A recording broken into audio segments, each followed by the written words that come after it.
Vsak je svoje sreče kovač. Dobrodošli v kovnici sreče in zdravja, klepet ob kavi. Medek, medeni. Danes bomo govorili o medu. Smo že govorili sicer z Boštjanom Nočom in zaupal nam je marsikatero zanimivost o medu. Dajmo preveriti naš arhiv. Ves med slovenskih čebelarjev je pravi med in kakovosten med in še enkrat poudarjam, če se ljudje odločijo, da obiščejo svojega lokalnega čebelarja, pa v njem dobijo med, to je največja garancija, da dejansko dobijo tisto, kar pričakujejo. Se v med, ki ga najdemo na trgovinskih policah, dodaja še kaj? Ne sme se mu. Zato je med. V medu je lahko samo tisto, kar so čebele prinesle. In še enkrat poudarjam, zato je to pomembno, da se kupuje direktno pri čebelarju, ker mi ne vemo med, ki je prišel, bom rekel, iz tujih trgov, v kakšni higieni se je pridelal, pod kakšnimi pogoji se je pridelal, kakšna je bila transportna pot, saj velja pravilnik o medu, ki naj bi določil neke kriterije, ampak predvsem higiena, transportne poti, vse ostalo pa ne vemo in zato je bistveno boljše uživati hrano iz domačega okolja. Ja, zanimivosti o teh medenih izdelkih, tudi ena, ki moram povedati, da nisem pričakovala, je ta, da večina pravzaprav slovenskih medenih podjetij ponujajo med na trgovinskih policah, ki pravzaprav ni slovenski. Je slovensko podjetje, ampak ni slovenski med. In malo priznam, da to me je pa razkuril. Razkuril me je. Tako sem se počutila, sploh glede na to, da so to velika podjetja, tako sem se počutila prevarano, zavedeno. In zato sem začela iskati pionirje v Sloveniji, tudi predvsem tašne, ki potem še kaj eksperimentirajo z domačimi zadevami in ponujajo res ekološke ta prave stvari. Tašne ljudi, ki to počnejo z ljubeznijo in v smislu neke tradicije. In tako sem prišla do gospe Vesne, ki je danes tudi v naši družbi. Lepo pozdravljeni, dobrodošli. Gospa Vesna, sem hvaležna, da ste se odzvali našemu povabilu. Pri vas je med pravzaprav tradicija, ne? Koliko časa se že zdaj to ukvarjate s tem? No, s čebelarstvom, kolikor je meni znano, je začel moj dedek. No, po njegovi smrti je pa to nadaljevala moja babica. Skratka, vse skozi je vzdrževala čebele na svoji majhni kmetiji. Po njej pa je to prevzel moj oče, mama mu je sledila moja. Sedaj se pa midva z možem prevzela, oziroma jaz sem prevzela, mož pa je povzel, tako da zdaj je on glavni čebelar pri nas. Wow, lepo. In verjetno boste to tudi predala naprej, ko bo čas za to. Upajmo. Upajmo. Delamo na tem. Kaj je Vesna vas najbolj presenetilo glede čebel? Ker meni v trenutku, ko se mi zdi, da veliko vem o čebelah in o medu, tisti trenutek zvem nekaj, kar me popolnoma šokira, pa si rečem, wow, a res? Veliko stvari je čudovitih pri čebelah. Mene najbolj fascinira to, da so tako ogromno število enih osebkov, neprestano se dotikajo in so našle način, da zaradi tega ne zbolijo, si ne prenašajo bolezni, tako kot recimo bi si ljudje lahko, če bi se toliko dotikali. En tak moment je, da za to zaščito uporabljajo propolis, ki ga seveda tudi potem ljudje s pridom uporabljamo za svoje lastno dobro počutje in tudi za druge tehnične stvari. In mogoče kakšen to, mislim, dobro, jaz sem bila med njimi, a ne? Propolis pa med, kakšna je razlika, kako pride sploh do tega, no? V bistvu med je njihova hrana, njihovo osnovno prehransko živilo, ki ima prav tako bakteriocidne in bakteriostatične lastnosti.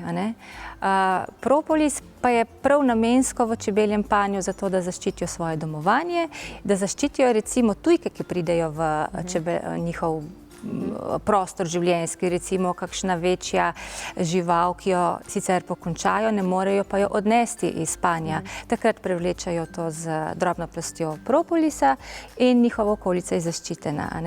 Tako da v bistvu Egipčani, ko so mumificirali svoje trupla, so v bistvu posnemali čebele. Wow, zanimivo. In je bilo očitno več kot učinkovito, ne? Definitivno. Gospa Vesna, predvsem me zanima tole, Jaz, ko sem zvedela, da večina slovenskih podjetij sploh nima slovenskega medu, jaz sem bila razkurjena. Nisem bila seznanjena s tem dejstvom in potem, ko sem ugotovila, za kakšen tak trik, sem začela raziskovati v trgovini po policah in sem bila kar sreka, pa to ne morem dejansko verjeti. Kakšne so tiste ukane, ki se jih kar... Smo verjetno že padli, no, kdaj, ko smo šli po med v trgovino? No, znano je dejstvo, da slovenski med je cenjen. Dejansko in tudi dejansko je zelo kvaliteten. Verjetno je vzrok prav v tem, ker so to manjša čebelarstva. Če primerjamo čebelarstva nekje v tujini, Južni Ameriki ali pa drugod po svetu, smo mi res ena taka pikica kot posamezniki, mislim, kot čebelarji. Seveda, druga stvar je, da v Sloveniji smo veliki potrošniki medu v primerjavi z ostalimi državami po svetu. Ga pridelamo, slovenski čebelarji, veliko manj, kot ga dejansko porabi slovenski človek. Zdaj, kdaj pa ne gre za slovenski med na polici, pa predvidevam takrat, ko je cena zelo, zelo nizka. Takrat je sigurno ta med prišel od nekod drugod, v velikih količinah, kajti slovenskega medu je malo in zato seveda tudi cenjeno, tudi v tujini, ki sicer nekajga normalno potuje v tujino, ker imamo tudi velike čebelarje v Sloveniji, vendar pa, če se bolj opredelim na ekološki med, ga je pa absolutno zelo, zelo malo. Ekološki. Kakšna je razlika med ekološkim in neekološkim medom? Pač, ja, dobro, ampak tak me zanima, zaradi tega, ker se mi zdi, da pa se so čebele, so itak naravne, da samo ekološki med delajo, mislim. Definitivno se strinjam z vami. Med mora biti naraven, mora biti naravno pridelan, mora biti nekje v okolju, kjer je naravno, kjer ni večjih onesnaževalcev, kar jih je žal pa zelo veliko in pogosto. Pa tukaj ni toliko mišljeno na industrijo kot tako, ta je že precej kontrolirana, precej opazna, tukaj gre bolj za kmetijstvo. Pogosto se čebelarji srečujejo, tisti, ki prevažajo čebele, da pridejo na neko področje, kjer neka poljščina cveti in čebele enostavno se ne vrnejo več s paše. To je pokazatelj, da je ta poljščina zastrupljena, ker je tretirana z določenimi pesticidi, z drugimi kemikalijami in čebela seveda ne more tega absorbirati in ostane nekje zunaj. Zdaj, kakšna je razlika ekološki? Jasno, ekološki čebelar mora čebelariti v naravnem okolju, kjer ni onesnaževal, recimo vsaj v primeru zračne razdalje 3 kilometra. Drugo pa je, da ne vnaša v čebelji panj snovi, ki tam ne sodijo. To je mišljeno bolj za vzdrževanje zdravja čebel. Čebelar seveda zaradi globalizacije različnih vzrokov je tudi slovenska kranjska čebela podlegla različnim boleznim, ki so bile vnešene v naše okolje in zato se čebelarji pač poslužujejo različnih metod, pogosto tudi z kemičnimi preparati in te niso primerni za ekološko čebelarstvo. V čebelarstvu tudi so preparati? Ja, seveda, in to je dovoljeno, ampak mi, ekološki čebelarji, kolikor to uporabljamo, so to organska, recimo, ki ne puščajo sledi na čebelah ali na izdelkih ali v satovju ali v propolisu in niso nevarna tako ne za čebele kot ne za človeka. Seveda, zato pa tudi učinek je malo manjši in se moramo še bolj posluževati tudi, rečemo, apitehničnim metodam, da preprečujemo, da bi se ta, recimo, varoja pretirano razvila in potem zdesetkala naše čebele. Jaz si želim, da greva tjale na degustacijo,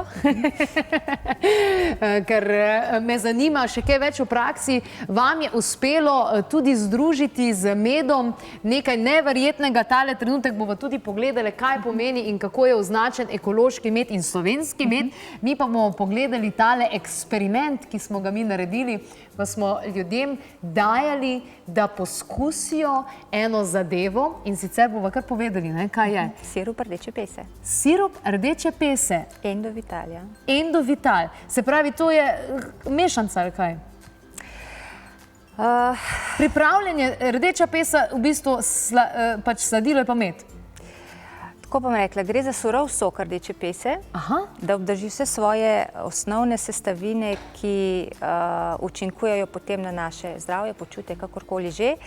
In stabilizirali smo ga prav s slovenskim medom. Ekološkim. Jasno, da. Dodali smo tudi nekaj propolisa, ker vemo, da propolis je naravni antibiotik. In pa C-vitamin, ki prav tako deluje protimikrobno, tako da smo poskušali obdržati čim dalj časa obstojnost tega surovega soka rdeče pese, primerno seveda za uživanje. In evo, dajmo pogledati, to je rdeča pesa, propolis in pa ekološki slovenski med.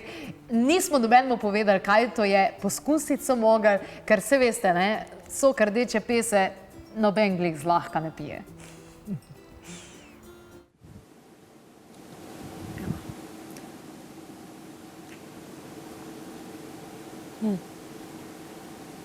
Mogoče kakšna borovnica zraven? Dajte probati. Kakšen okus ima? Zelo dober. Zelo dober. Malo na, da moram reči, da je ni samo sladko, ampak Kaj mislite, da je notri? lahko je od medu kaj. Pa to rdeče barve, mogoče kakšen sadež, zelenjava, karkoli, še dopolnila. Rdeče barve zelo dosti v zeliščih. Zelišče mislite, da je? Ja. Probaj. Hvala, mami. Kaj je notri? Ne se vem, da je rdeča pesa, ki mi je mami dala sirup iz rdeče pese. Sem je ful dober, prav okusen je. A je še kaj drugega? Mogoče neki gozdni med. Gozdni med, zdaj ne vem, pač nekaj gozdnega. Drugo pa ne vem, kaj bi bilo. Je dober? Ja, ful je dober. Izvoli.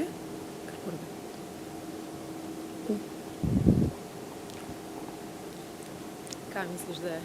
Med sigurno, za druga pa ne vem. Še kaj drugega, kaj bi bilo lahko to rdečega? Grozdje. Grozdje. Izvoli.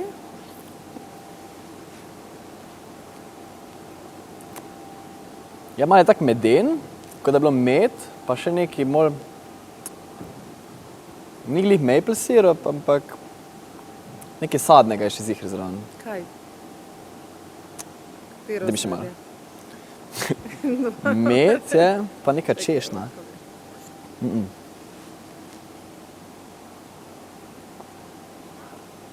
Kaki. Ne, tole pa ni kaki. Tole pa rdeča pesa. A vam je že kdaj kdo rekel, da je to nemogoče, ko ste vi z rdeče pese naredili? Presenečeni so, kadar poskusijo prvič, ko jim rečemo, boste poskusili sirup rdeče pese, rečejo ne, jaz pa rdeče pese ne maram, ampak jih nekako nahecamo, da vse jim poskusijo vsaj malček in potem še eno žlico bi zahtevali, ker pravijo, da je poseben okus, dober okus, sladek okus in užiten predvsem to. Ja, ampak ni presladko, ne? To mi je tudi všeč, da hkrati ni presladko, ker takih stvari pa spet ne maram. Ja, zdaj odvisno je tudi od meda, ne? Mi imamo sezonski med, sicer ga mešamo čim bolj široko paleto skozi vso sezono. Včasih prevladujejo gozdni, včasih kakšni bolj cvetlični. Zdaj zadnja varianta je bolj gozdni. Tukaj imamo ekološki, pristni mešani med, oplemenitem s cvetnim prahom, pa gozdnega, lipovega. Potem imamo tudi za otroke, tale pesa, ker to drugač ne gre, ne? Otroci so še posebej zvesti uporabniki tega. Pogosto srečamo ljudi, ko rečejo, jaz sem pa to jedel, ko sem bil star 5 let, zdaj pa že smo svoje otroke in njegovi otroci to uživajo. Tole je pa oplemeniten s cvetnim prahom, ne? Tukaj gre v bistvu za stabilizacijo cvetnega prahu. Vemo, da cvetni prah je najbolj naravna substanca, najbolj hranljiva substanca iz narave, oziroma to je tudi čebelja hrana.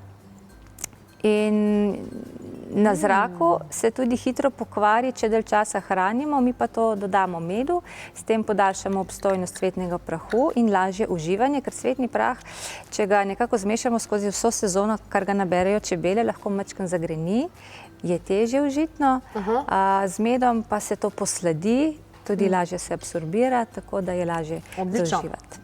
Greva zdaj čisto na primeru pogledati. tukaj imamo Endovital med, a ne? Na katerem piše takoj, da je ekološki. Tako.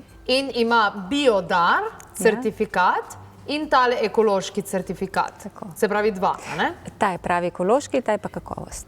Ta je kakovosti Tako. in ta je to. Se pravi, to so tisti certifikati, ki bi jih morali srečevati. A ne? Tako. Potem pa, kam pogledamo še poreklo, a ne? Ker poreklo je pomembno, ne? Poreklo je ponavadi tukaj piše Kmetijstvo Slovenije. Kmetijstvo Slovenije. Tako. Kaj pa, če je nekaj kao, je slovenski, pa ni slovenski, kaj piše? Ja, zdaj odvisno, ne, to najboljše se pozanimati pri proizvajalcu, ker včasih tudi uporabljajo Evropske unije. Mi smo v Evropski uniji, a ne, in lahko tudi to uporabljamo. Če pa ni, pa potem tudi lahko direktno državo, iz katere izhaja, oziroma lahko se reče je evropskega in neevropskega porekla, če se mešajo različne snovi. Ampak tist čebelar, ki ve, kaj ima, zihar napiše gor Slovenija. Definitivno, seveda. Se pravi, če piše gor EU, je že malo...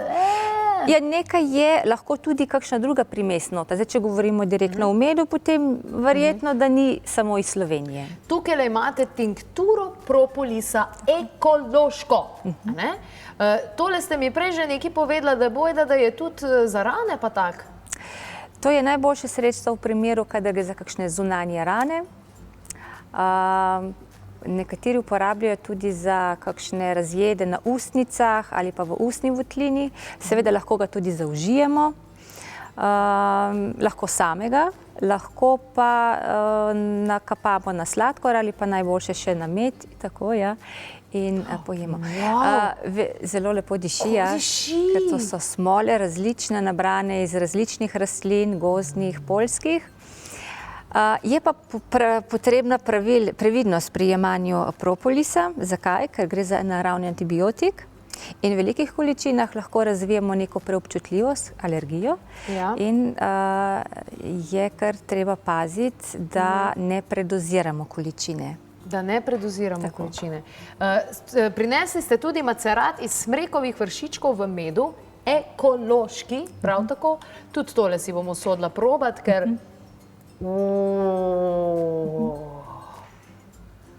Kako pa to diši?